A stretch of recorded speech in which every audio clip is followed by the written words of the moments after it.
मैं कई बार कुछ काम बस यह सोचकर टाल देता हूँ कि जो है जैसा है चलने दो। मतलब आसान शब्दों में कहा जाए तो मेरे पापा भी काम कर रहे हैं, मैं आराम से दिन व्यतीत कर रहा हूँ। दिन भर में कभी पढ़ा तो पढ़ा, नहीं पढ़ा तो बस समय पार हो गया।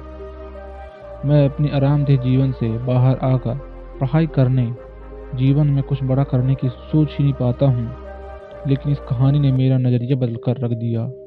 अब मैं समय का महत्व को पूरी तरह से समझ चुका हूँ। आइए इस कहानी के माध्यम से एक अनमोल सीख सीखते हैं।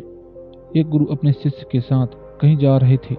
चलते चलते उन्हें प्यास लगी तो वे दोनों खेत के पास जाकर रुक गए। खेत की हालत देखकर लगता था कि खेत का मालिक खेत पर जरा भी ध्यान नहीं देता है। उन्होंने देखा खेत में एक घर भी है। दोनों जाकर दरवाजा खटखटाते हैं। घर में से एक आदमी, उसकी पत्नी और दो बच्चे बाहर आते हैं। सभी ने फटे पुराने कपड़े पहने हुए थे।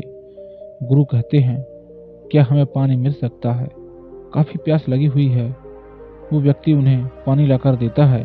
फिर गुरु कहते हैं, आपका खेत इतना अच्छा है, लेकिन इसमें से कोई भी फसल क्यों नहीं बोई है? व्यक्ति कहता है, हमारे पास एक भैंस है जो काफी दूध देती है, जिसे बेचकर और पीकर हमारा गुजारा हो जाता है, इसलिए बेवजह खेती क्यों करें? गुरु कहते हैं, क्या हम आज की रात यहाँ रुक सकते हैं? कल सुबह होते ही हम यहाँ से निकल जाएंगे। व्यक्ति कहता, ठीक है, आप यहाँ रुक सकते हैं।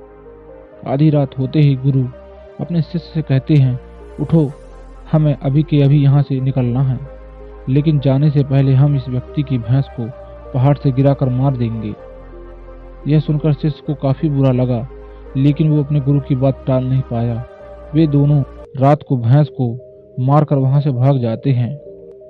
10 वर्ष बाद जब शिष्य अपनी शिक्षा पूरी कर लेता है, तब सोचता है क्यों न अपनी गलती को सुधारा जाए, उस आदमी के पास वापस जाकर उसकी मदद की जाए। शिष्य उसी गांव, उसी जगह वापस जाता है और देखता है वहां के सारे खेत में दूर दूर तक काफी फसल लगी हुई है और वहां एक बहुत बड़ा घर भी है।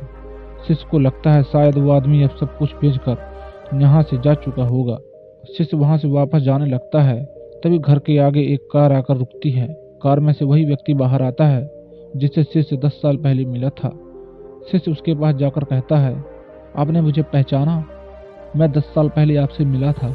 व्यक्ति कहता है, हाँ, उस दिन को मैं कैसे भूल सकता हूँ। शिष्य कहता है, आप तो बहुत गरीब थे, आखिर आप इतने अमीर कैसे बने? व्यक्ति कहता है, क्या बताऊँ, आपके जाने के बाद मेरी भैंस की मौत हो गई। मैं कुछ दिन काफी दुखी रहा, परेशान रहने लगा, लेकिन जीवन के लिए कुछ तो करना ही था। मैं लकड़ियाँ काट कर बेचने लगा, जिससे कुछ पैसे आए तो मैंने खेत की बुआई कर दी।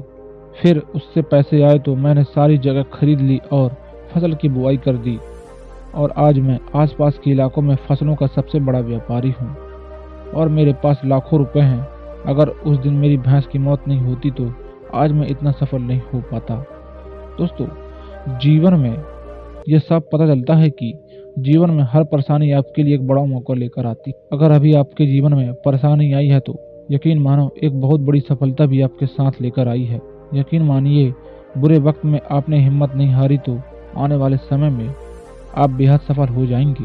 बस आपको करना ये है, अभी आप अपने मन से सोचो कि आपको जिंदगी जीनी है या काटनी है। अपने सपनों के लिए मेहनत करना शुरू कीजिए, आज से और अभी से।